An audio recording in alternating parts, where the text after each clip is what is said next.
sarotra monina tany fotsy commune Ambatondrazaka district Ambatondrazaka Alaotra Mangoro manao fitaovana momba ny fambolena tantsaha.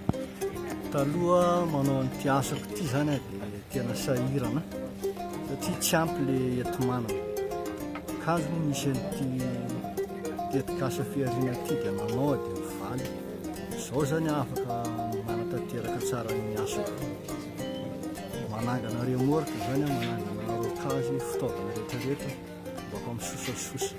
Taloha mavita remorka ray mbola sahirana izao nefa hatra nisy nyity tetikasa fihariana ity izay mba namatsy anahy lasa tena sosa tsara le asa.